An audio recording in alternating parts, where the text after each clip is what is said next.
In this video, we're going to take a look at section 1.7 on inequalities. An inequality occurs when two mathematical expressions are not equal. So this is a fundamental rule of mathematics, at least when it comes to numbers. If A and B are not equal, then either A is less than B or A is greater than B. So when two numbers are not the same, there's only two possibilities. Either the first number is smaller than the second one, or the first number is bigger. And that's because numbers are ordered, right? Now, whenever we're dealing with two expressions that are not equal, we don't want to have to write out the phrase is less than or is greater than over and over. We don't want to write those words out repeatedly. So as we do with many things in mathematics, we have a symbol to represent that phrase, so we can just write the symbol instead. And so the less than symbol is this symbol right here. And so this literally translates to is less than. All right, so this would be read the same way as what you see here. A is less than B. We also have a symbol for greater than. So this would translate to is greater than B. If you see a line underneath those symbols, like you do down here, that means we add the phrase or equal to that statement. And so this would be read as A is less than or possibly equal to B. And so this gives it a little more flexibility. So it might be less than or it might be exactly the same, but definitely is not bigger than, right, when we have that symbol. When it goes the other way, A is greater than or equal to B, allows for equality. Equality allows for A to be bigger than B, but A would not be less than B in that case, right? And so that's just the symbols we use to represent these phrases, just to make working with the material easier to do and just to make it less writing overall. Okay, so in this section, we're going to go through a lot of different types of inequalities. You've probably dealt with inequalities in previous math classes, and we're essentially taking material that you might have seen in an entire chapter, or maybe spread out throughout the course, one section here, one section there, and we're putting it all together into a single section. So we're going to be covering a lot of ground. So it's like most of chapter 1. Now this is the end of chapter 1. This is section 1.7. Most of this chapter has been a lot of review material, and we're hopefully kind of used to that by now, that we're going to cover a lot of material in each of these sections as a review of things that you've likely seen before. So the first type of inequality we're going to take a look at is a linear inequality. To solve a linear inequality, you isolate x on one side, just like solving an equation. So you really just basically treat it like a linear equation. Get x by itself, move everything else to the other side.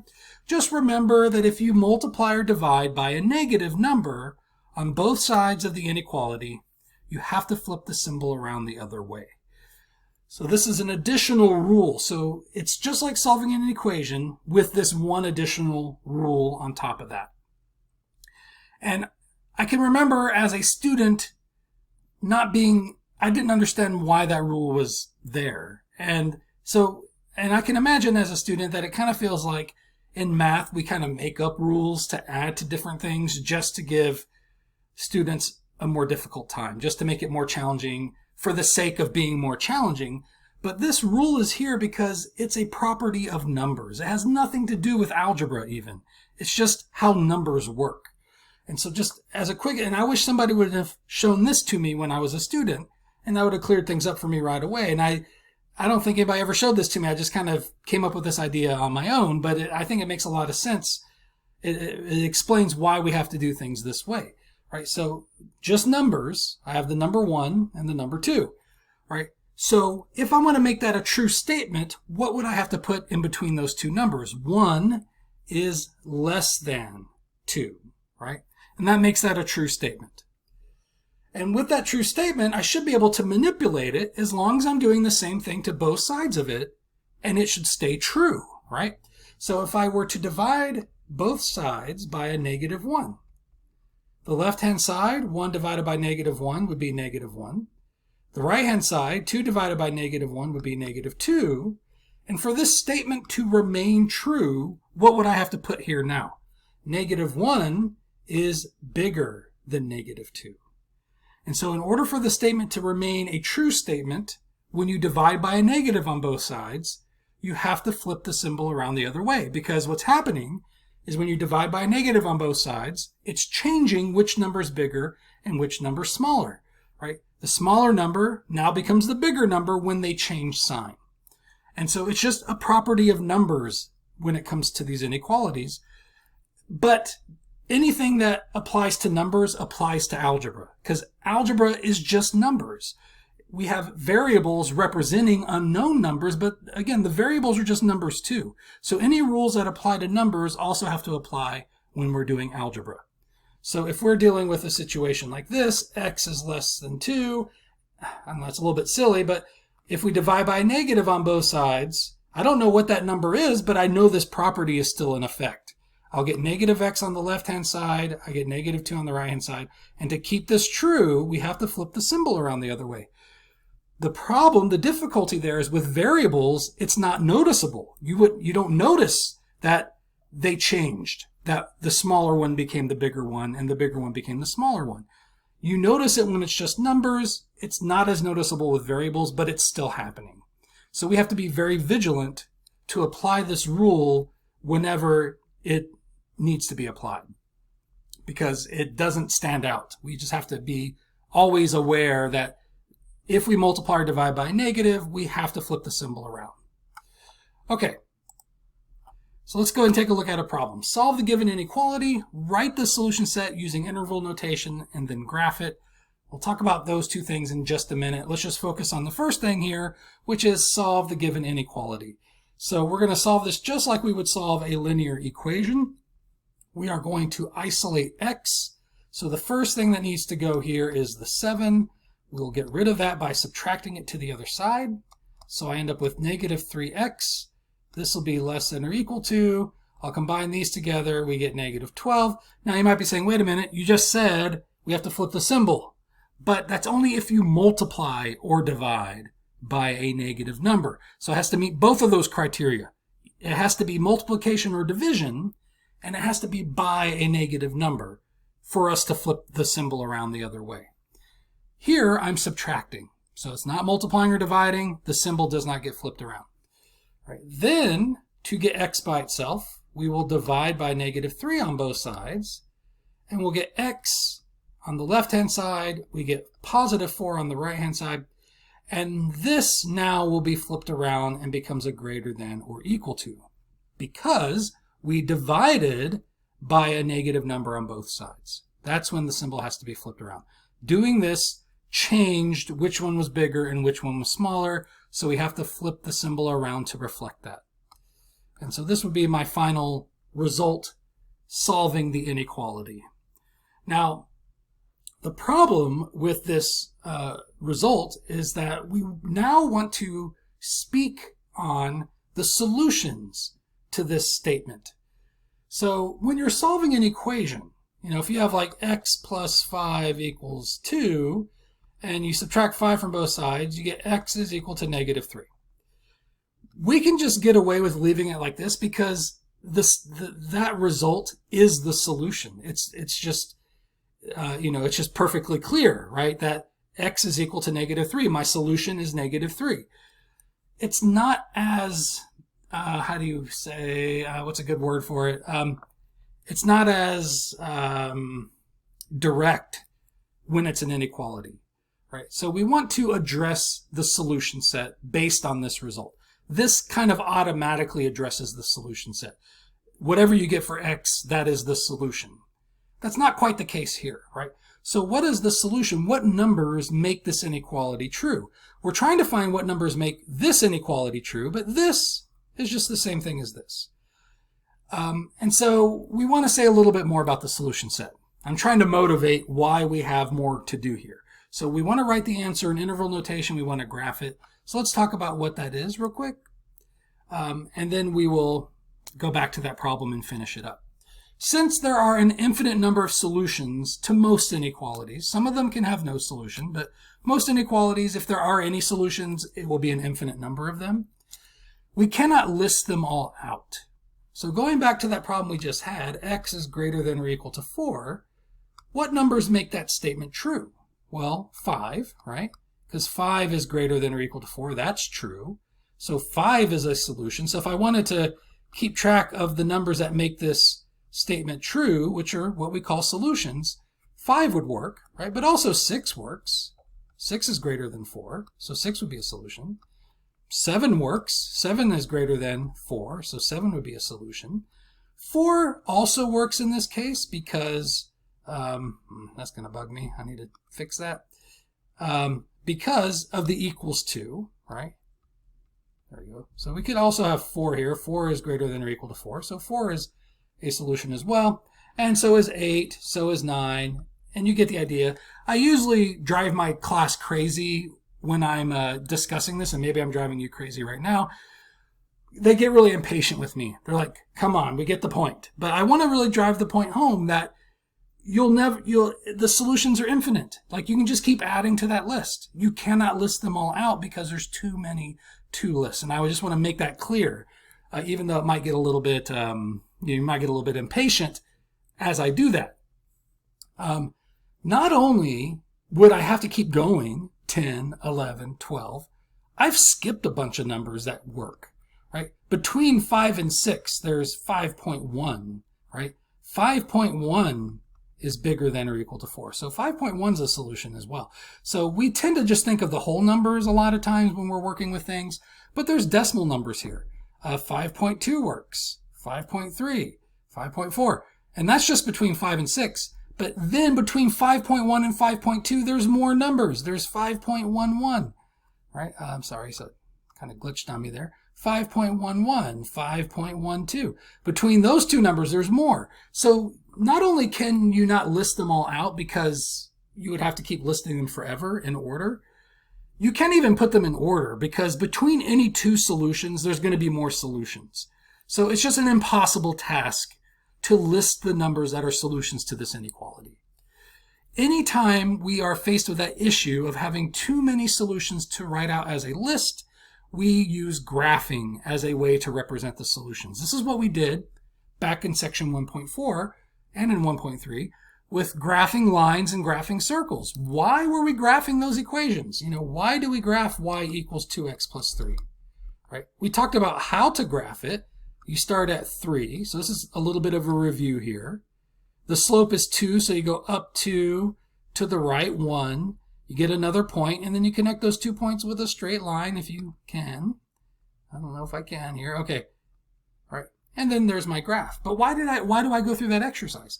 Because this equation has solutions of the form x comma y, right? So to state a solution, we have to give a value for x and a value for y. And there's an infinite number of those pairs that will make this equation true. 0, 3 is one such pair, right? If you plug in 0 for x, 3 for y, that will come out true. But also I just see from my graph over here, 1, 5 is another solution. If I plug in 1 for x and 5 for y, that would be true. But there's going to be more because I could go up 2 to the right 1 again. 2, 7 would be another solution. And you can't list them all. There's too many to list. Let's try that again. 2, 7. Right? And so we draw a picture. So every point on this line is a solution to this equation. And so we have a visual to look at to describe the solution set. That's why we graph. And that's exactly what we need to do here for this inequality. There's too many to list. Let's draw a picture to show people what the solutions are.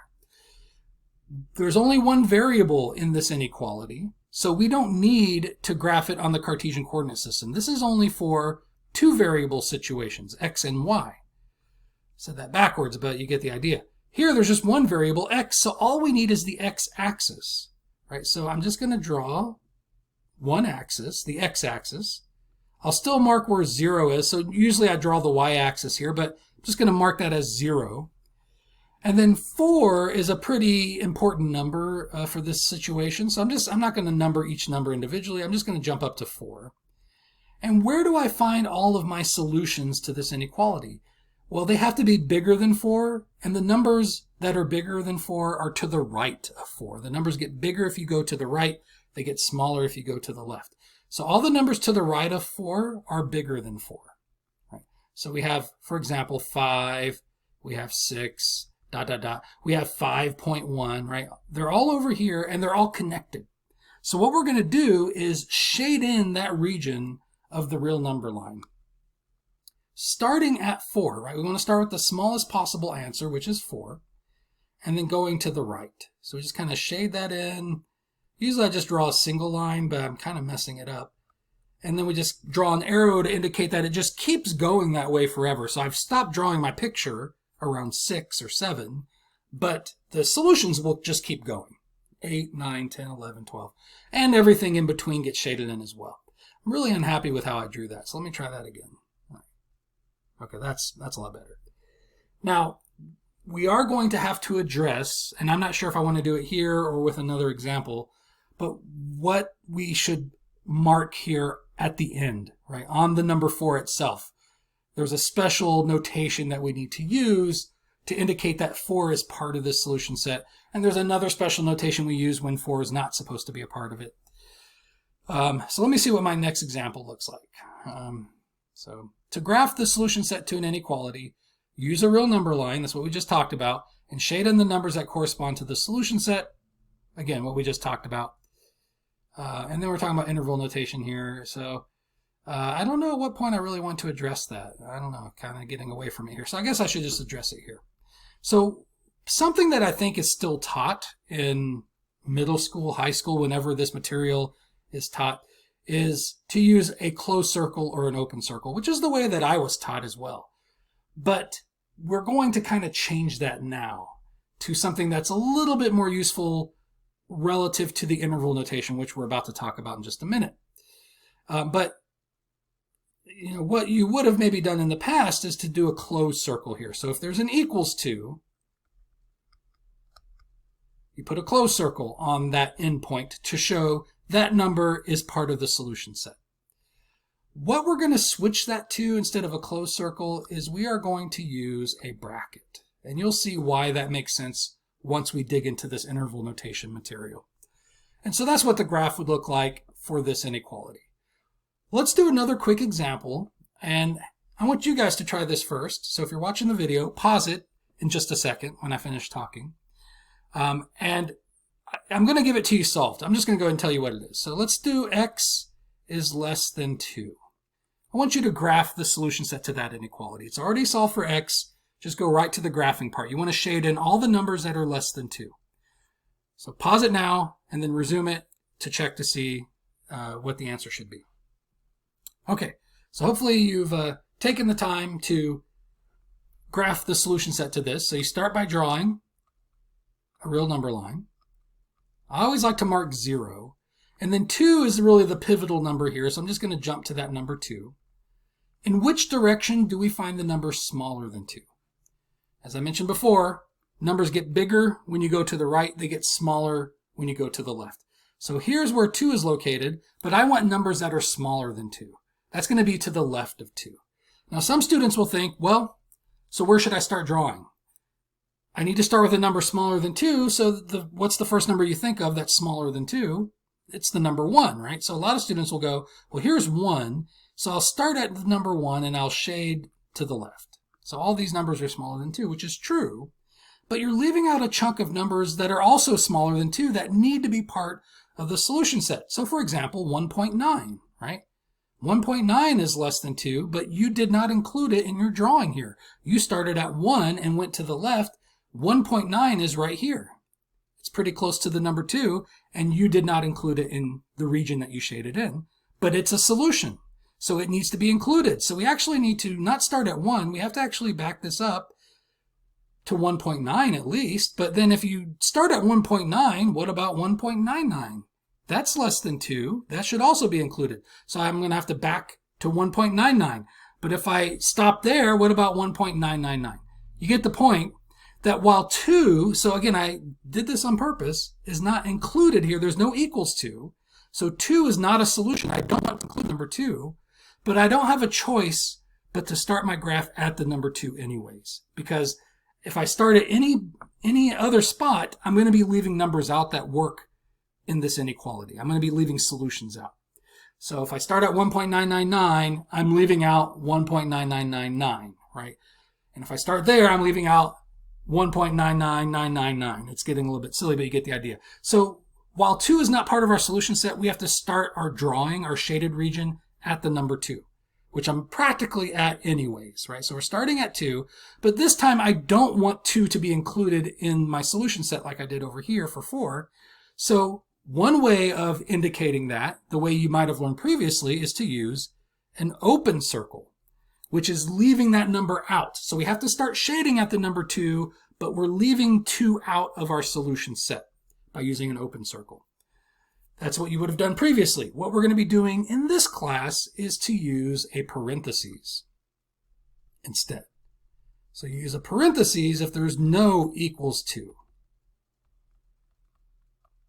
in the inequality. If there's no line underneath here, use a parentheses. If there is a line, if there is an equals to, then you use a bracket.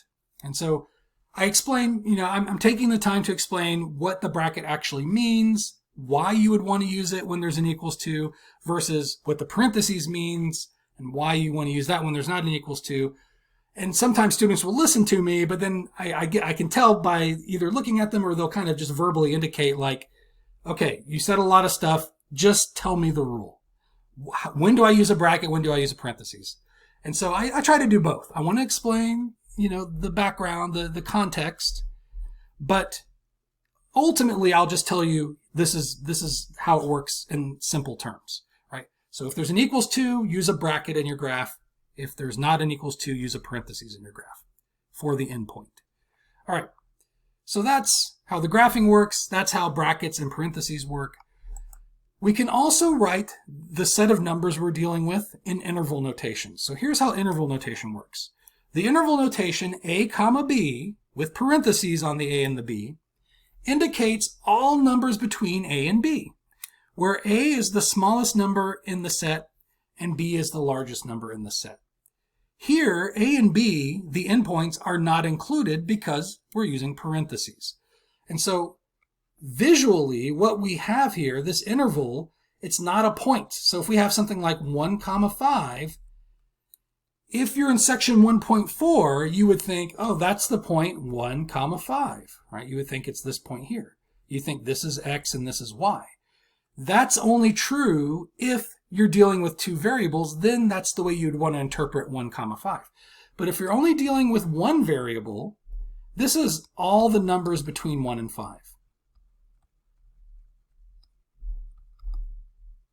All numbers between 1 and 5. All right, so for 1 variable, it's interval notation, and it means all the numbers between a and b. For 2 variables, it's an ordered pair, and it's talking about a point, right? It can be confusing. It's ambiguous, right? So you have to be aware of the context in which that information is being provided. So in section 1.7, a comma b, 1 comma 5 is not a point. It is an interval, and it's describing a set of numbers, all the numbers between 1 and 5, all the numbers between a and b. So you can actually, and let me circle those to make that easier to read. We can visualize this, right? So here's 0, here's 1, here's 5. So that interval is talking about all of these numbers right here. Maybe green was not the best choice. Between 1 and 5. So that's 1 comma 5 right there. It's all those numbers. It's 2. So you might say, oh, you mean 2, 3, and 4? No, because I also mean 1.1, 1.2. Again, you don't want to forget the decimal numbers, right? So when I say all the numbers between 1 and 5, I'm not just talking about 2, 3, and 4. If that's all I was talking about, I wouldn't use, a more complicated way of describing that. If we only had those 3 numbers, 2, 3, and 4, I would just say 2, 3, and 4, right? It'd be silly to describe that in such a complex way. We're talking about all the decimal numbers. We're talking about pi. Pi is 3.1415, ... That's between 1 and 5. So pi is in this set of numbers, right? Now, if we want to include one of the endpoints, if we want to include a or include b, we would switch the parentheses to a bracket. That's how interval notation works. And that's why we're using that notation in our graphs, so that our graph notation matches our interval notation. So to include an endpoint, use a bracket. For example, bracket a comma b means all numbers between A and B, including the A because it has a bracket, but still not including the B because the B still has a parentheses. Right? So if I wanted to include the number 1 up here, or let's do it the other way around. Let's kind of put the bracket on the other number. If I want to include the 5, but not include the 1, I would write it like this. And so it's like I have an equals 2 on the 5, but I still have not equals 2 on the 1. And the graph would change in a similar way. So now I would have brackets on the 5, but I would still have parentheses on the 1. And that's what the graph would look like in that case. And when I read this, I would say it's all the numbers between 1 and 5, 2, 3, and 4, pi, 1.1, 1.2, all those numbers, and also including 5, but not including 1. 1's not part of that set. Okay, so that's how interval notation works. So going back to this inequality, let's write the solution in interval notation. So we have the graph here. The interval notation, well, I guess there's one other piece of information I should emphasize. And I put it here, but I just want to make sure to emphasize it. A has to be the smallest number in the set, and B has to be the largest number in the set. So it has to be in order. So 1, 5 is good, valid interval notation because 1's the smallest, 5 is the largest. What is invalid would be 5, 1. That is not acceptable interval notation. Not least of which because I'm just writing it in a very horrible way.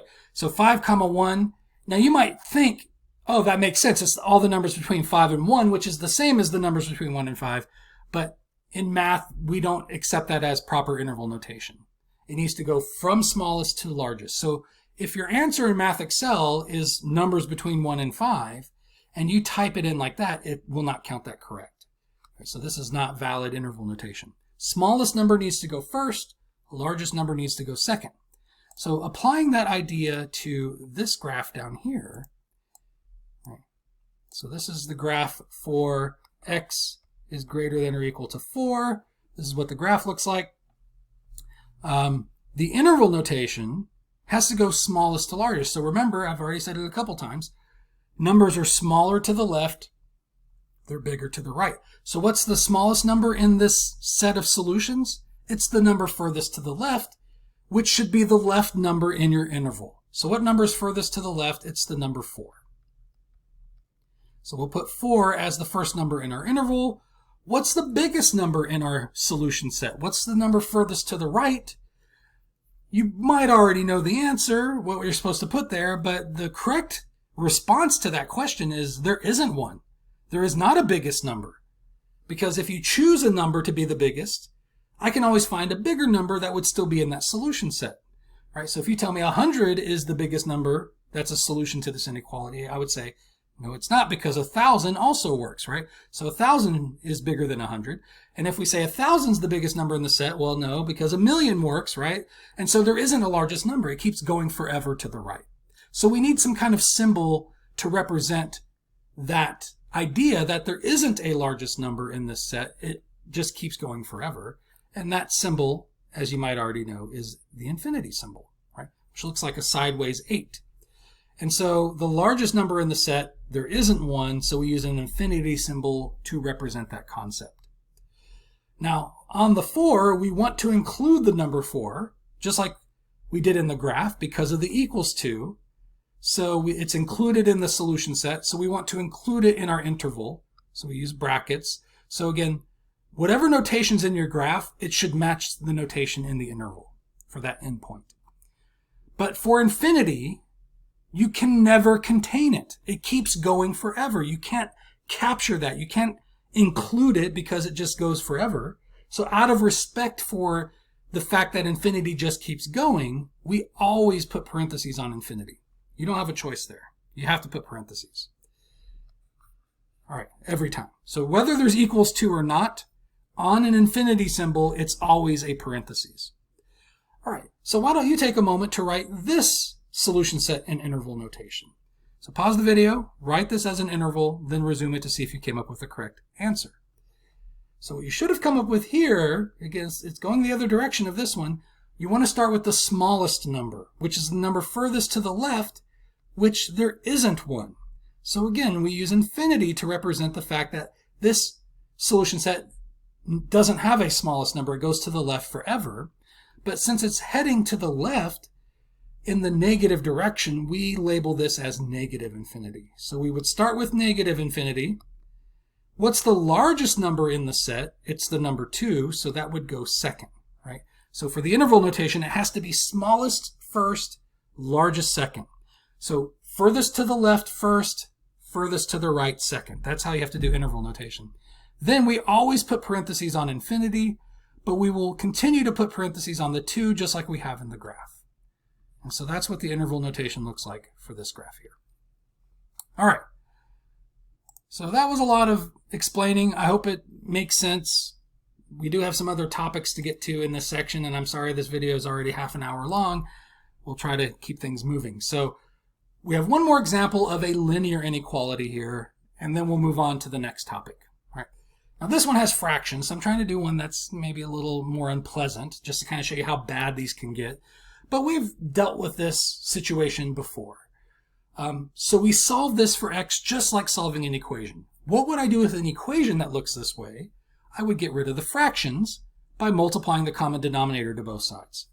So looking at my fractions, we have a 3 and we have a 4. What's the common denominator there? The common denominator is a 12. So I will multiply 12 to the left-hand side, multiply 12 to the right-hand side. Let's try that 2 again. And we'll distribute it, and it gets multiplied to every term, whether it's a fraction or not.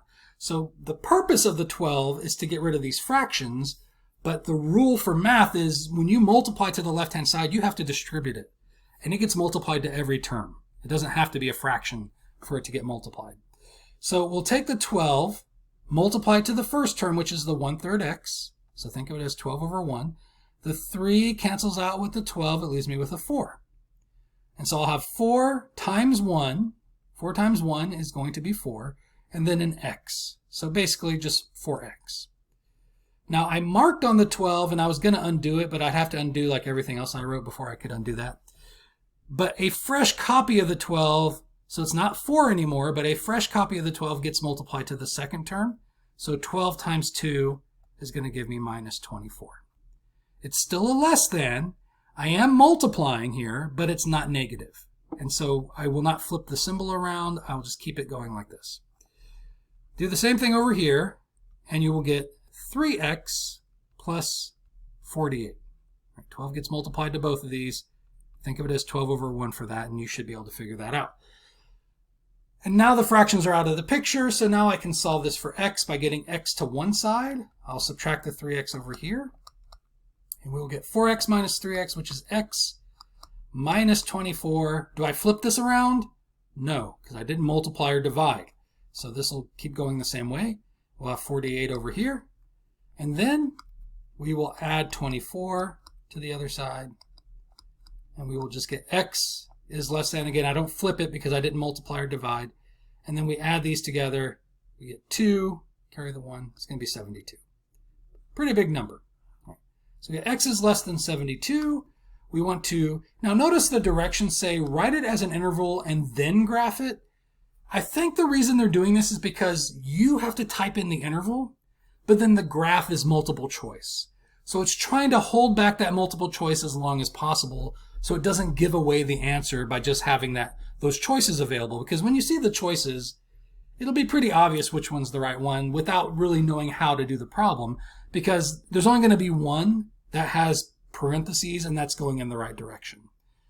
So that's why they're having you do it in that order. But on paper, I think it makes more sense to graph first and then from the graph figure out the interval notation. And so I'm going to graph this first. Let's try that again. Okay, there you go. I just have to stand sideways to draw a straight line. And we'll put 0 like we always do. And then 72 is positive, so it'll be to the right of 0. Pretty far away from 0, but I'm just going to say, this is going by tens or whatever. I'm just going to say 72 is right here. That's the benefit of not having to mark every single number. Just jump to the number that's relevant to the problem and assume the scale will adjust itself based on that. All right. Now, if I have to mark two numbers, you want to try to, mark them according to the spacing, the appropriate spacing between those two numbers. So if I have to mark the number 1, I wouldn't say, oh, number 1's right here and then 72's right here. That spacing doesn't make sense. So if I have to mark the number 1, it would have to be really, really close to 0 if this is going to be 72. So for one number, it's not really a big deal where you put that mark, but if you have to mark a second number, try to space it appropriately. All right, now we will graph this. It's a less than, so do I want to shade to the left or to the right of 72? Well, I want numbers that are smaller, so I'm going to shade to the left. So it's going to be all these numbers here, forever to the left, so it just keeps going forever. And then you have to make a decision, do I put parentheses or brackets on the 72? Well, there's no equals to here, so I will use parentheses on the endpoint to show we are not including the 72 in the solution set, because 72 does not make this true. All right, 72 is not less than 72. 72 is equal to 72, and because we don't have the equals to there, it's not a true statement. So 72 is not part of the solution set. We leave it out by using parentheses. All right, so that's the graph. Now, as an interval, we just go smallest to largest. So this is what I like about the graph, is the interval just really kind of drops out of the graph if you look at it the right way. You know, the left number for the interval is the leftmost number in the graph, which there isn't one, so we use negative infinity for that. And that'll be the leftmost number in my interval. The rightmost number in the interval is the rightmost number in the graph, which is going to be 72. Use the same notation. We use parentheses on the 72. Always use parentheses on the infinity, and that's what the solution looks like in interval notation. So again, you just take the left-hand side of your graph and the right-hand side of your graph, and that becomes your interval. Okay, let's take a look at the next topic, compound inequalities. Compound inequalities are statements involving two single inequalities and are connected with either an and or an or.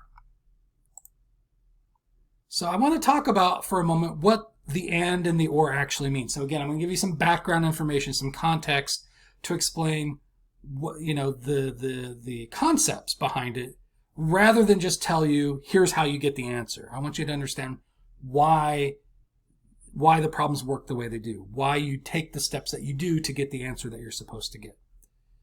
So what does the word and mean? So if we have the statement A and B, when would this be true? And when would it be false?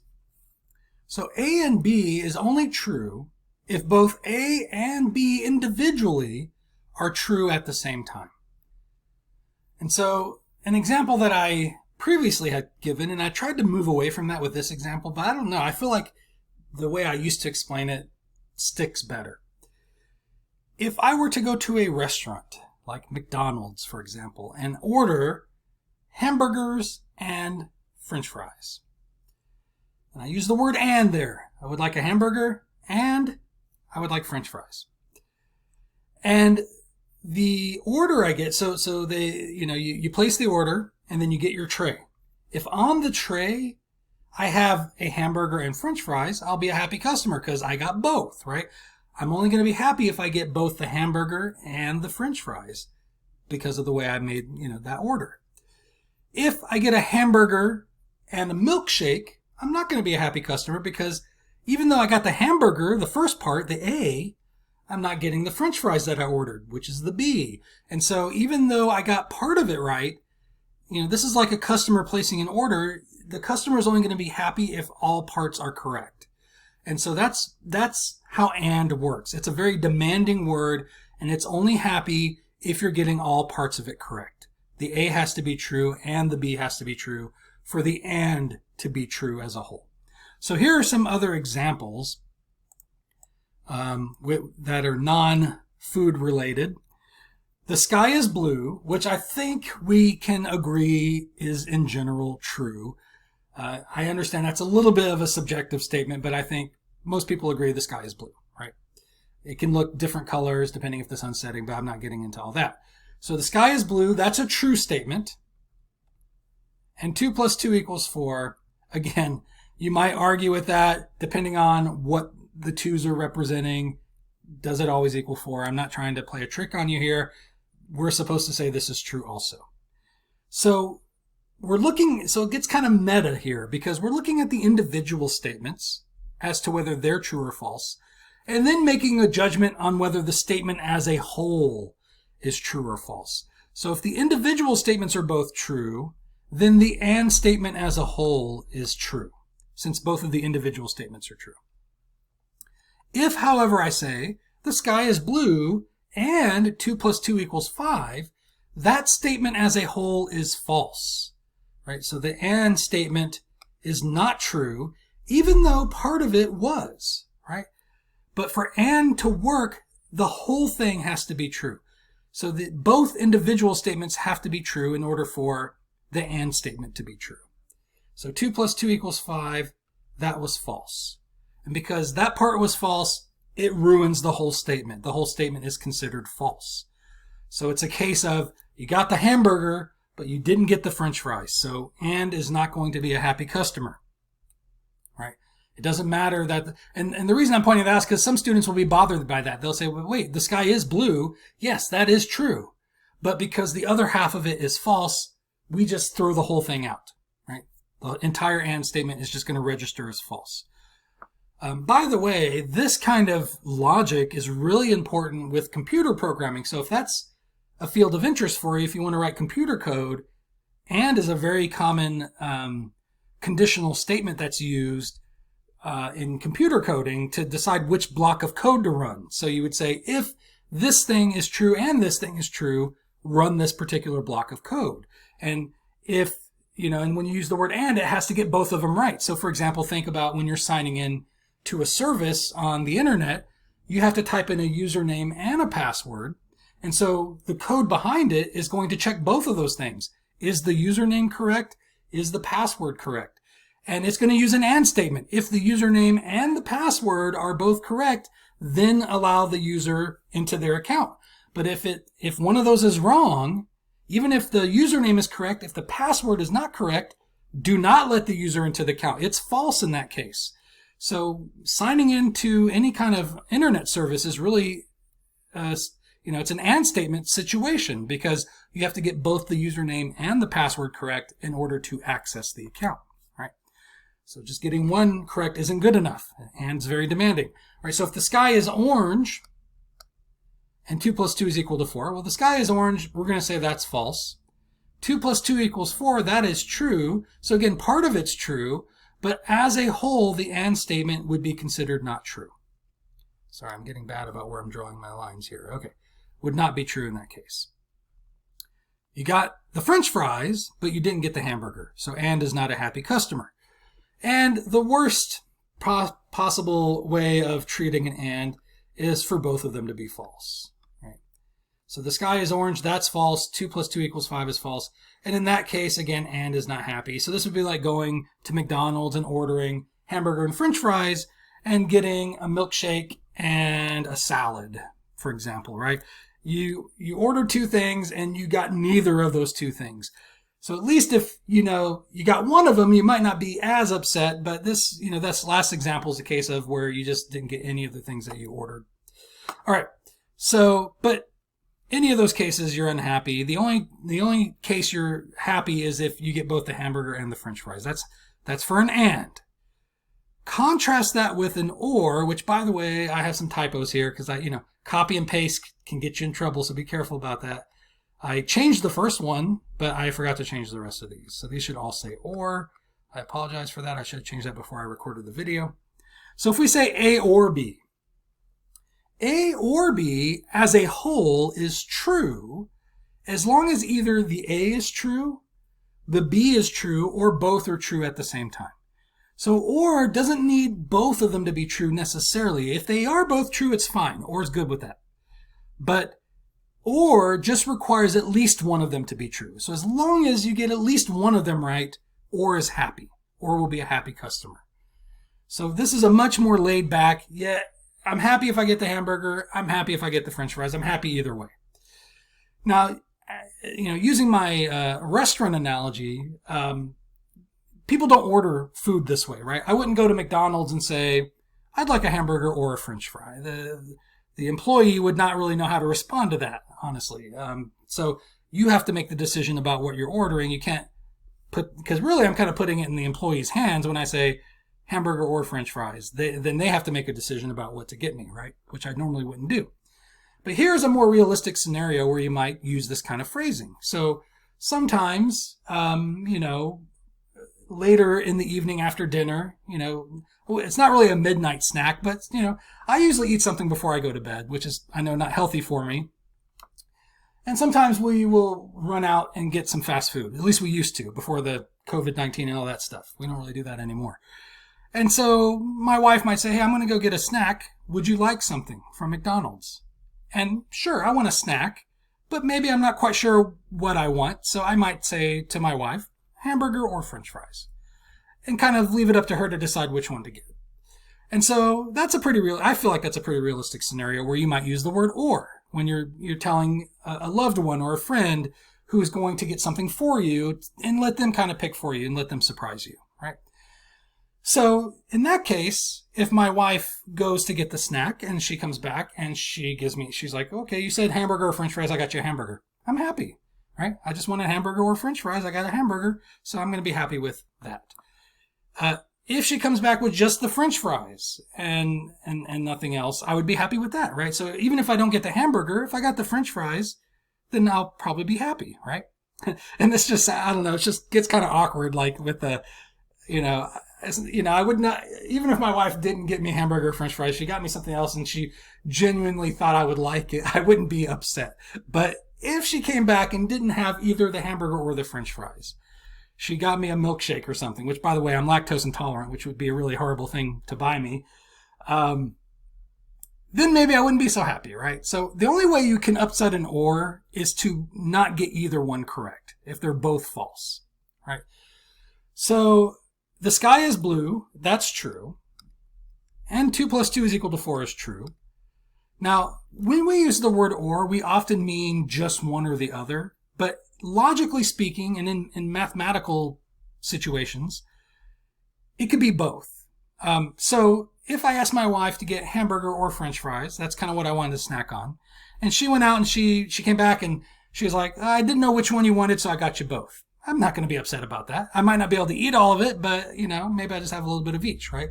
So for an or, if you get both of them, the hamburger and the French fries, you're happy with that too. So this would register as true for an or. The sky is blue, that's true. 2 plus 2 equals 5, that's false. But as a whole, the or statement is still going to register as true because you got at least one right. You got the hamburger. You didn't get the French fries, but you got the hamburger, so you're still going to be happy with that, right? So this would still register as true. And again, this is one that bothers students because they're like, but wait, 2 plus 2 doesn't equal 5. How can we say this is true? Or doesn't care about that one. As long as the other one worked, it doesn't care about the second one. Just got to get one of them right, at least one of them right. Or both of them is fine, but at least one. The sky is orange, that's false. But 2 plus 2 does equal 4, that's true. So in this case, this or statement would be considered true because, again, you got at least one of them right.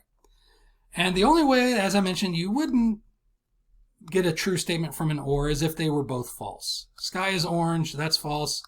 2 plus 2 equals 5, that's false. So in this case, the or statement would not be true. I'm sorry, I keep drawing lines through things that I don't want to draw them through. Okay, so that's how and or work. Sorry I took a long time to explain that, but I hope by understanding it, what we're about to do will make a little bit more sense. All right, so to solve a compound inequality, solve each individual inequality for x, just like we were doing before, then graph both on the same real number line. So this is kind of the shortcut to getting to the answer, right? So I gave you the background information. Now here's what you need to know. If you don't care about that background information, this is what you need to be paying attention to. For an and, the solution set is where the two graphs overlap, since this is where both are true at the same time. So where they overlap is where you're getting both the hamburger and the French fries at the same time. And for an and, you need that. You have to have both true at the same time. For an or, the solution set is found by combining or joining together all shaded regions as one solution set. You keep everything. That is the phrasing I got from a student, actually. So I kind of struggled with how do I describe what I mean by this. And they said, I always said, you just keep everything. And that's a great way to describe it. For an or, nothing gets left out. You shade in both inequalities, and whatever gets shaded in stays shaded in. You just keep it all. Use the union symbol, U, if there are two separate regions. So sometimes with an or, not sometimes, very commonly, you'll have two regions that get shaded in, and you want to join them together as one solution set. So you write each region as an interval, and then you join them together with a union. We'll hopefully have an example of that here in just a minute. Okay, so here is a compound inequality. This one is an AND, which means we have to get both of them to be true at the same time for this statement to be true. So we have to get both the hamburger and the French fries. So we'll start by solving each of these for x. They're fractions. So the first thing we'll do is get rid of the fraction by multiplying the common denominator to both sides. So multiply 2 to both sides here. Now be careful. It's very common, especially when there's like multiple terms in the numerator, for students to cancel out the 2's, which you should do, but then also distribute the 2 to the numerator. You can't do both. The 2 can only get used once. We can either use it on the denominator to cancel out, or we can use it on the numerator to distribute, but you can't choose to do both of those things. I will choose to have it cancel out, so it's gone. It's used up, and I'm left with 3x plus 5 is greater than negative 2. All right. Then we solve this for x by subtracting 5 from both sides. Again, subtracting, I don't flip the symbol around. I get negative 7 here. Then I divide by 3 on both sides. I again do not flip the symbol around because I didn't divide by a negative. I divided, but it wasn't negative. So we just keep that as a greater than. So that's what we get from the first inequality. Why don't you pause the video for a moment, solve the second inequality for x, resume it to see if you came up with the right result. All right, what you should end up doing to get rid of the fraction is to multiply by negative 3. This is what you should have done if you paused it and tried it out yourself. The negative 3's cancel out, just like over here with the 2. We just get x minus 14. On the right-hand side, we get negative 9. But what you should be getting as your inequality symbol is a greater than. Because we multiply, it's the rare case. This is not normally how we flip the symbol. Usually it's from a division, but it also applies to multiplication. If you multiply by a negative number on both sides, the symbol has to get flipped around the other way. It changes which one's bigger and which one's smaller. Right. Now to solve this for x, we add 14 to both sides. And I'm just going to skip down here because there's no other work to do. So we'll get x is greater than 5. And again, this is an and this is, and I'm saying this is an uncommon case, but I feel like a lot of my examples end up being uncommon cases for some reason. So maybe it's not so uncommon because these are from the homework. But usually with and or, these symbols will be going in opposite directions. You'll have one less than and one greater than. Typically, that's your typical case. So I would say this is the atypical case where you have both greater thans. And if you had both less thans, again, that's kind of atypical. But that's the first step. Solve both of your inequalities for x. Step 2, so I guess let's label that as step 1. Step 2 is to graph both of them on the same real number line. So I'm going to graph, we'll start with the first one here. X is less than negative 7/3, so here's 0. Negative 7/3 would be to the left. And again, because we have two numbers, I do want to space these in a realistic way. So I kind of need to have a sense of how far that is. It's a little more than 2, right? Whereas I'm going to have 5 on the other side. So if I think of, so maybe we should start with 5. Let's put 5 over here. A little more than 2 shouldn't be the same distance, right? It should be about half that distance. So it's going to be about right here, negative 7/3. And it'll be between negative 2 and negative 3. All right. Now, again, let's go back to graphing this one. Greater than negative 7/3 is going to be to the right. Right? Numbers get bigger to the right, so I want to shade in the numbers to the right of negative 7/3.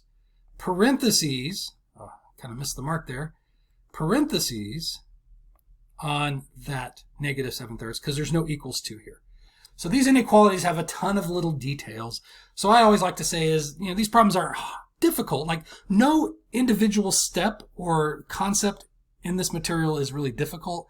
It's just a lot of steps, a lot of little details to keep track of. And that's where the difficulty arises. All right. Now for the second inequality, it's also a greater than. So here's 5. which way do I want to shade in relative to 5? We want to shade to the right of 5. We want numbers that are bigger than 5, which will be to the right of 5. And because I've already drawn part of my graph here, all I do is just go up a little bit higher so that they're not running into each other. Sometimes I'll have students, especially with different colors, that they just kind of keep them on the same level. And as long as you can tell where they're overlapping, it'll be fine. But I usually write it just above parentheses on the 5 because there's no equals to here either. And this is an and, which means I want where these graphs are overlapping. So where do we see the two lines overlapping? They overlap starting at 5 and continuing to the right. So here's where the overlap is occurring right here. This is what I mean by overlap. These are the numbers that get you both the hamburger and the French fries. So for example, the number 6. 6 is greater than negative 7/3, so it gets you the hamburger. 6 is greater than 5, so it gets you the French fries. And because you use the word and, you're only a happy customer if you're getting both. So 6 is one way of getting both the hamburger and the French fries. 7 also gets you both hamburger and French fries. Like 1, for example, 1 is greater than negative 7/3, so it gets you the hamburger, but 1 is not greater than 5, so it doesn't get you the French fries. So 1 doesn't fulfill that order, right? The only numbers that fulfill the order are numbers that are bigger than 5. That's where the overlap is occurring. And so my final answer, and what I like to do is redraw my graph. And this kind of bothers students too, I notice. So there's something psychologically bothersome about this. But my final answer is just this. I'm sorry, I kind of missed the mark there again. But starting at 5, shading to the right. And while I copy these numbers down, the negative 7/3 plays no role in my final answer. It doesn't get mentioned in my final answer. In fact, it doesn't need to even be acknowledged in the graph because it just didn't have an impact, unfortunately. So this first inequality actually contributes nothing to the solution set. All the solutions are kind of dictated by this second inequality in this particular case. Now, if the inequalities were going in opposite direction, then they both play a role. Both numbers show up in the answer and they're both relevant. But in the case where they're going in the same direction, it's really common for one to really be the answer and the other one just doesn't contribute anything. Right. So this is what my graph looks like. What about the interval? So we start with the smallest number, which will be 5. That'll be the first number in my interval. Largest number would go second, which is going to be infinity because it goes forever to the right, which is really an uncommon result for an and. So and this is something that students, we're always looking for shortcuts, easy ways to figure out the answer. That's understandable. And what a lot of students will do with an and, because this will be true 90% of the time, is they'll say, I'll just take this number and put them as an interval. So I'll see this on the test because they don't want to have to go through investigating it, looking at the graphs. 90% of the time, the answer is just the region between these two numbers. So it'd look like this.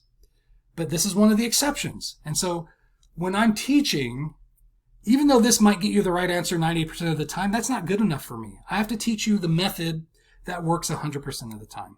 So I'm telling you how to approach the problem so that you get the right answer every time. Right. So usually the answer would look like this for a normal and case, but this is not one of the normal cases. So we get this as our answer. Parentheses on the 5 because that's what's in the graph. We always put parentheses on infinity. All right, so that's an and. Let's take a look at an or. And again, I think this is another special exception that doesn't work the way these normally do. So I apologize that my examples have been poorly chosen. First step, just like in the last problem, also, by the way, let me just go ahead and label that. So second step, graph both on the same real number line. Third step, take the overlap. Right? That's what we did there. We'll follow the same 3 steps here. Step 1, solve each of these for x. So you might start off. Now here is a little bit of a conundrum.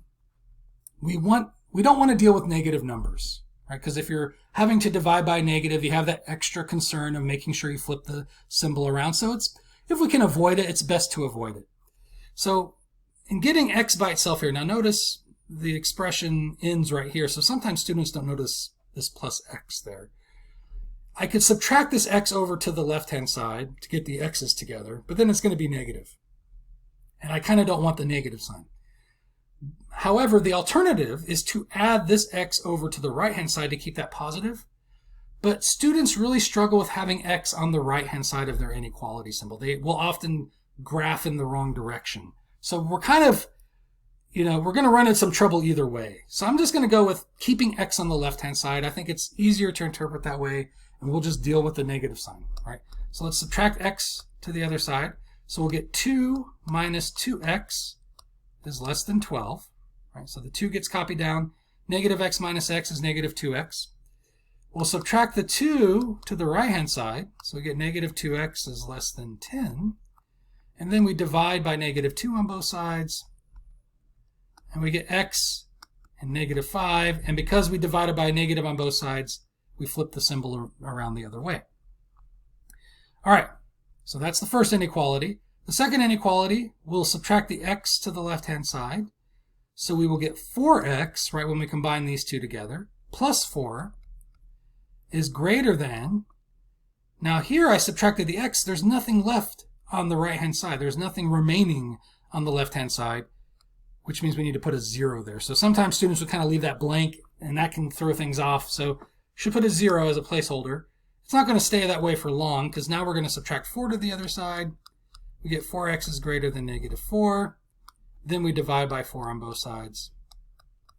And we get x. This time we don't flip the symbol around because we didn't divide by a negative. So we get, now there's a negative here, but we didn't divide by a negative. That's the key, right? So symbol doesn't get flipped around. Negative 4 divided by 4 will be negative 1. And again, we get an unusual outcome, at least what I would consider to be unusual, because these are not, they should be going in opposite directions, right? One should be a greater than, one should be a less than, but we have both greater thans, which means it's an odd case, which means the answer you're going to get from this will not follow the usual pattern. So that's how you can recognize when this shortcut's not going to work. This shortcut only works for an and if these are opposite of each other. If one's a less than, one's a greater than, then most likely the shortcut works. But even in that case, it's not guaranteed. There can be cases where they go in opposite directions, but still there's no solution, for example. So really the safe thing to do is to follow my process. Graph both of these on the same real number line. For the and, you look for where they overlap. For the or, we're going to keep everything that gets shaded in. All right. So step 2, let's go ahead and number these. Step 1 we just did here. Step 2, graph both of these on the same real number line. So here's 0, here's negative 1, here's negative 5. We want numbers that are bigger than negative 5. That'll be to the right of negative 5. And again, parentheses, because there's no equals to there. We also, for this, I shouldn't say we also want this, but for the second inequality, we are looking for numbers that are bigger than negative 1. Here's negative 1. Bigger than negative 1 will be to the right of negative 1. Parentheses on that, because again, there's no equals to here. So that's step 2, graph them both on the same real number line. Step 3 is to get your final answer. For an or, you're going to combine these solution sets together. So that's what we want to do here, is we want to combine the red line with the blue line and keep everything that gets shaded in. So any number that got shaded in from either inequality should stay shaded in when we write our final answer. So what some students will do here, so I'm going to copy my graph back down. We have negative 5 here, we have negative 1 here, we have 0 here. What some students will do is they'll say, well, for an and, we would want the overlap, right? So if this was an and, this would be our answer right here, if it was an and. Which it's not, so that's not going to be our answer. But if this had been an and, the answer would be from negative 1 to infinity. And I think students think about that first, that, oh, they overlap here, so that's the answer if it was an and. Since it's an or, it just must be this part right here, which is not the case. You don't want to take just this part here where they don't overlap. You want to keep everything. You want to keep the overlap and keep the extra part. So what I think of is I imagine smushing the graphs together. So I want to merge them, combine them, right? Merge the graphs into one and keep everything that got covered up, right? So what's covered up here is everything from negative 5 to infinity. So merge these together. And if you merge these two lines together, you get from negative 5 to infinity. All right, so it's going to start here. So the graph begins here at negative 5, and it goes to the right forever from there when we merge these two lines together. That's what will remain covered on the real number line. So for an AND, it would be -1 to infinity. For an OR, it's -5 to infinity. You keep everything. Nothing. So if you notice that your final answer has left out some numbers that were originally shaded in up here, it's not correct. Nothing should be left out. Whatever gets shaded in, stays shaded in for your final answer when it's an OR. Right? And so my final answer as an interval would go again from smallest, -5, to largest, which is going to be infinity. So this is what the graph would look like and what the interval would look like. All right. So one more type of inequality that you will come across. It's a compound inequality. So let me kind of back up there. We have one more topic to talk about, which is absolute value inequalities, which we're going to get to in just a second. But one other type of compound inequality that looks different is what you see on the screen right now. Solve this inequality. This is actually an AND, and only ANDs can be written like this. So there's another method for dealing, well, not another method, we haven't got to it yet, but there's a method for dealing with absolute value inequalities that involves writing them like this. But you can only do that if it's an AND. You should never write ORs in this form. It's just not valid, logically valid. So really, as a compound inequality, what you have here is this. You have -6 is less than or equal to -2x plus 6. That's one inequality. Your other inequality is -2x plus 6 is less than 12. And it's an AND. It's always an AND that joins those two together. So you could rewrite this as a compound inequality with an AND. In fact, this is the way I tried to teach it initially, is I would tell my class, just write it as an and solve it just like the previous problems, which is kind of lazy teaching because I didn't want to have to explain a different method here. I just said, rewrite it in the form of what we were just doing and do the problem the way we were just doing. And so, which is kind of a nice thing because then it's less things you have to remember, right? You just kind of go back to what you already did. But there is an easier way. And when students found out there was an easier way to handle this situation, I felt like they stopped trusting that I was telling them, that I was teaching them in the best way. So I'm going to tell you the easy way to do this. Now, some students struggle with this process as well. But whenever it's written like this, whenever you have an AND that's written jointly like this, you can just solve for x in the middle. Get x by itself in the middle, and that'll tell you what the solution set is.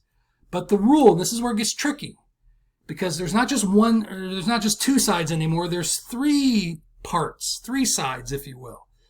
There is the left-hand side, there is the right-hand side, and there is the middle part. And so the rule is whatever you do to one part, you have to do to all parts. So it's the same as like with equations. Whatever you do to the left-hand side, you have to do to the right-hand side, but generalized. So whatever you do to one part of this, you have to do to all the other parts as well. So the shortcut is get x by itself in the middle, just like you would solve an equation, but whatever you do to the middle, you have to do to the left and the right-hand side. You have to do to all the other parts as well. So how do I get x by itself here? Well, the first step would be to subtract the 6. If I subtract 6 from the middle, I have to subtract it from the left-hand side and subtract it from the right-hand side.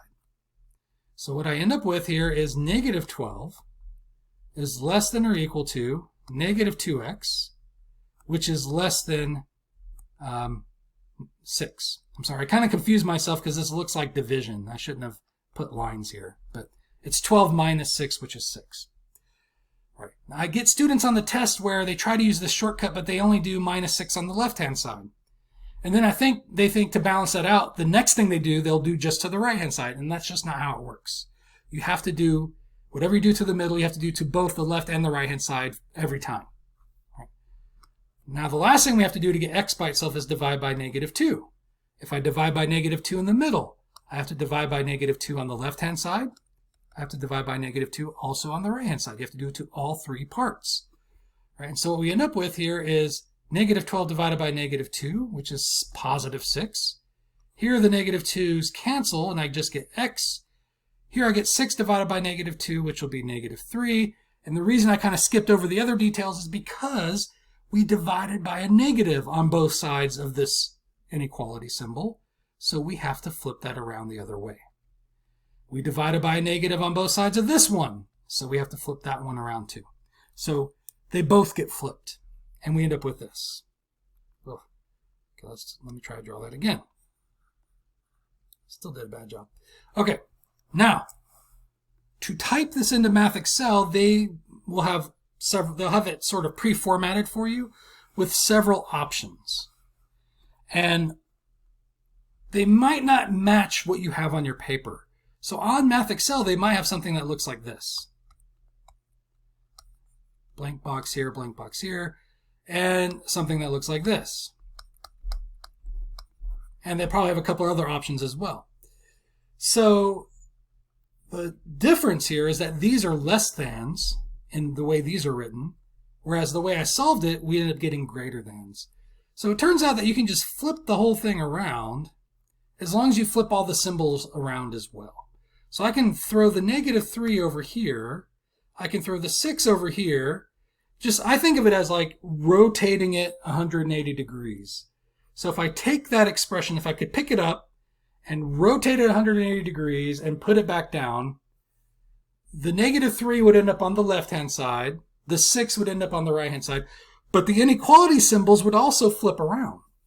So I'm not flipping these because I'm dividing by a negative. I'm flipping them because I'm just rotating the whole expression. So with equations, you can just rotate without having to worry about that, right? Because if you have x equals 2, that's the same as 2 equals x. And we can rotate those and the equal sign stays the same either way. But with inequalities, if I have x is greater than 2 and I want to rotate that, it becomes 2 is less than x. So x greater than 2 becomes 2 is less than x when we flip it around, right? And so when we flip this around, both inequality symbols have to rotate. So this will have to go with the 3 over here, but it gets flipped around and becomes a less than. And this will have to stay with the 6 because that's what it's attached to, but it gets flipped around and also becomes a less than. And so this is what it would look like if we flipped it around the other way. So you want to choose this option here. So on Math Excel, you would choose this option, type -3 into this box and 6 into this, because this option is the one that matches our symbols when we flip it around the other way. Once you have it flipped around, then getting the graph and the interval are pretty easy to do because your final answer is just going to be between these two numbers. So we have 0, we have -3, we have 6, which will be a little bit further away from 0 than -3. And whatever two numbers you get here, you just shade between those two numbers, which you can do when it's in this form also. So even if it's backwards, this tells me I want to shade between 6 and -3. So here's 6, here's -3, shade between those two numbers. Parentheses on the -3 because there's no equals to on that particular inequality symbol, but brackets on the 6. So they kind of try to throw a wrench into the whole thing. I don't know if that's the best phrase to use there, but they threw a curveball. That's maybe a better analogy. They threw a curveball here by having one with an equals to and one without. So the one without is going to be parentheses, the one with will be a bracket. And as an interval, we do the same thing. We go smallest, which is -3, keep the same symbol, parentheses, and then largest, which is going to be 6. So this is finally, I had all those special cases before, but we finally get an answer here that doesn't have an infinity symbol in the interval notation, right? Smallest to largest in this case would be from -3 to +6, and then brackets on the 6, just like in the graph. And so that'd be the interval notation. This would be the graph. This would be solving it for x. So that's how you handle it when it's written in that form. That's the shortcut. Okay, I'm going to take a quick little break before we finish this recording to get a little something to drink. So just give me 1 second. I'll be right back. Okay, let's get this video finished. So the last topic is absolute value inequalities. And the good news about this is that an absolute value inequality transforms into a compound inequality. So it'll really be very similar to the problems that we were just doing. You just have to take the absolute value inequality, get the absolute value by itself, that's the first step, then convert the absolute value inequality into a compound inequality. It'll either be an and or an or. Then you solve the compound inequality just like we were doing. So you solve each of them for x, graph both on the same real number line, and look for where they overlap, or you keep everything, depending on whether it's an and or an or. All right.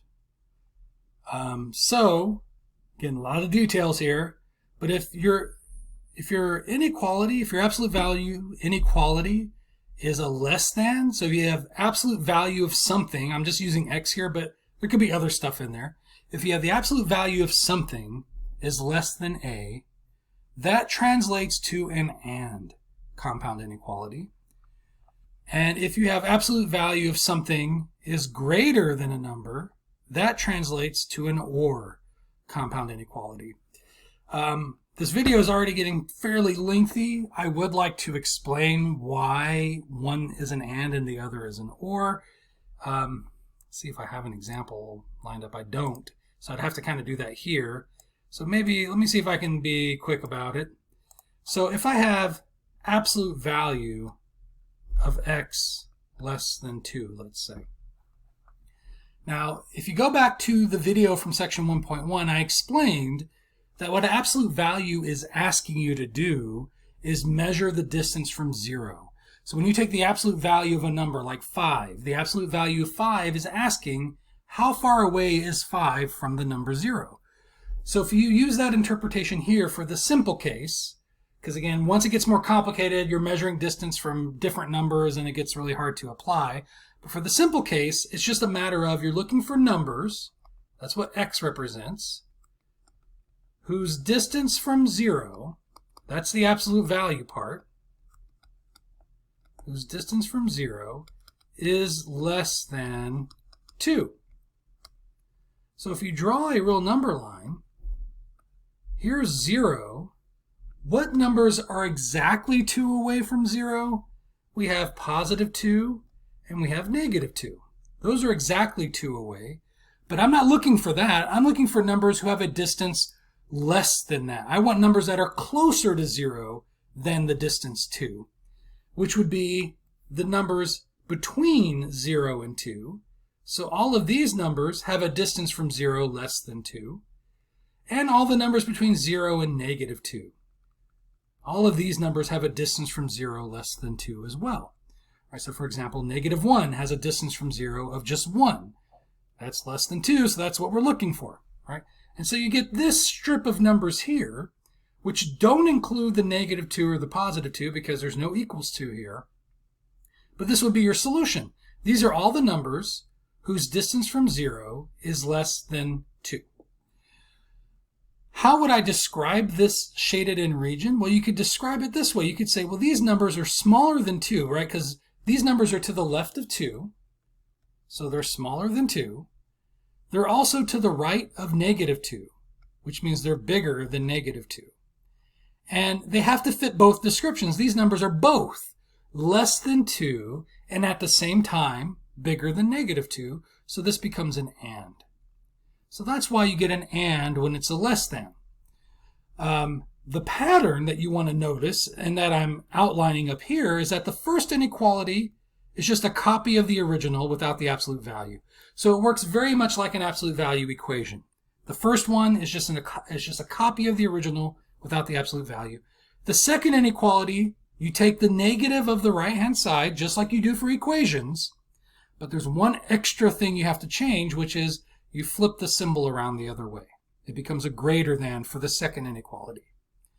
And the fact that this is a less than means we get an and here. Right? So that's a lot of different things to remember. Now, for a greater than, so if we had absolute value of x is greater than 2, we're looking for numbers, right? That's the x part, numbers, whose distance from 0, that's the absolute value part, whose distance from 0 is greater than 2. Whoops, I kind of jumped ahead of myself there. It is greater than, and then I'm going to squeeze the 2 here at the end. So I'm looking for numbers that are further away than 2 from the number 0. So if I try to find those numbers on a real number line, here's the real number line, here's 0. Again, 2 and negative 2 have a distance of exactly 2 away from 0. But I'm looking for numbers that are further away than that. I want numbers that are further away than 2 or negative 2. And so where do I find the numbers further away than 2? They would be to the right of 2. Right? So for example, 3 has a distance from 0 greater than 2. 4, etc. Anything to the right of 2 is going to have a distance greater than 2 from 0. And anything to the left of negative 2, right? Because, for example, negative 3 has a distance from 0 that's bigger than 2. And so all these numbers here have a distance greater than 2 from 0 as well. And so you get this set of numbers, which if you had to write in another way, you would say, well, these set of numbers here are numbers that are bigger than 2, and that's one set of numbers that are solutions to this inequality. But we have another set, which is this set over here, which are numbers that are to the left of negative 2, which means less than negative 2. And if you're going to pick a solution from this solution set, it will be one or the other. Either the number will have to be bigger than 2, or it'll have to be less than negative 2, which is why this becomes an OR.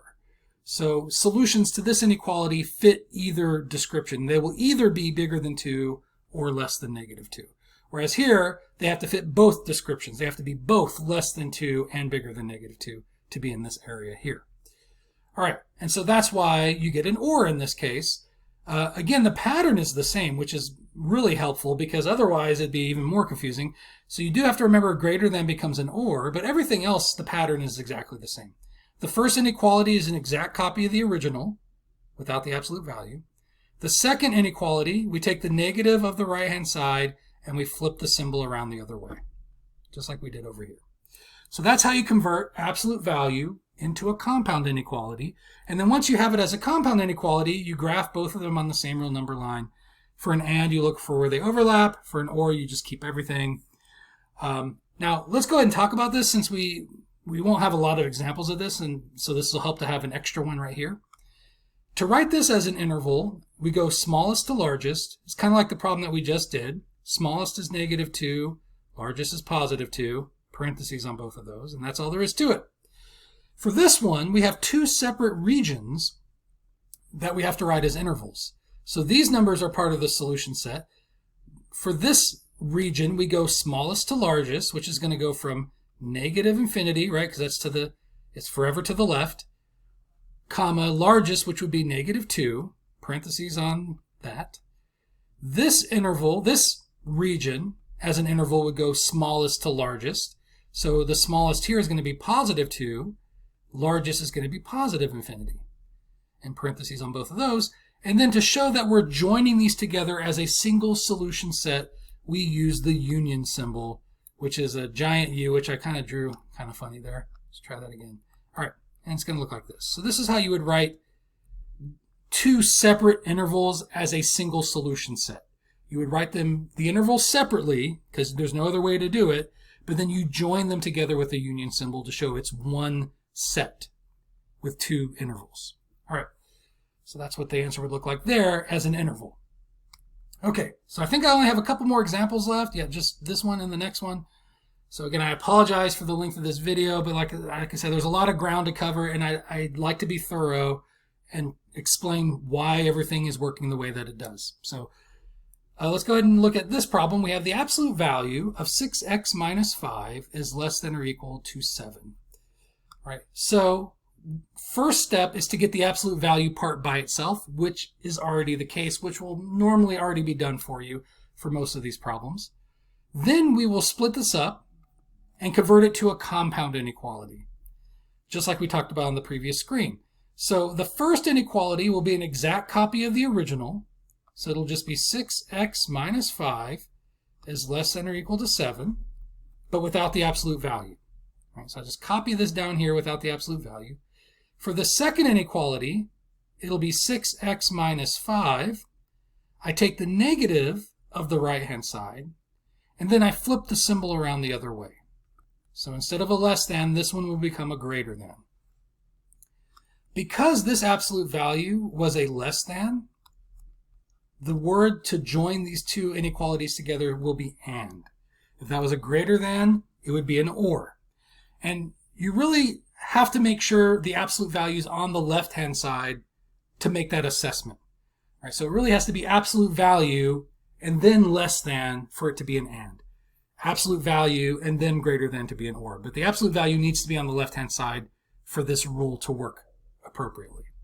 All right, so this will be an and. Now that it's a compound inequality, we solve this just like we were doing earlier in the video. We're going to solve each of these for x. So I'll start by adding 5 to both sides. And I'll get 6x is less than or equal to 12. And then dividing 6 on both sides. And for the first inequality, I get x is less than or equal to 2. We'll follow the same steps for the second inequality. The answer will come out different, but the steps will be the same. So to solve this for x, we'll add 5 to both sides. And we'll get 6x is greater than or equal to negative 2. And then we divide by 2 on both sides. And we will get x is greater than or equal to. Make sure, because this is a fraction, that you reduce it.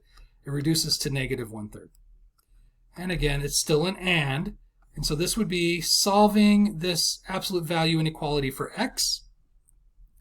Now we will find the solution set by graphing both of these on the same real number line. So here's 0.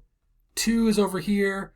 Negative 1/3, because it's negative, will be to the left of 0, but it'll be pretty close to 0. All right, so again, try to realistically space the numbers out based on how far away they should be from each other. And then we'll graph both of these on the same real number line. So let's graph this one first. X is less than or equal to 2. Here's 2. Less than 2 would be to the left, right? The numbers get smaller to the left.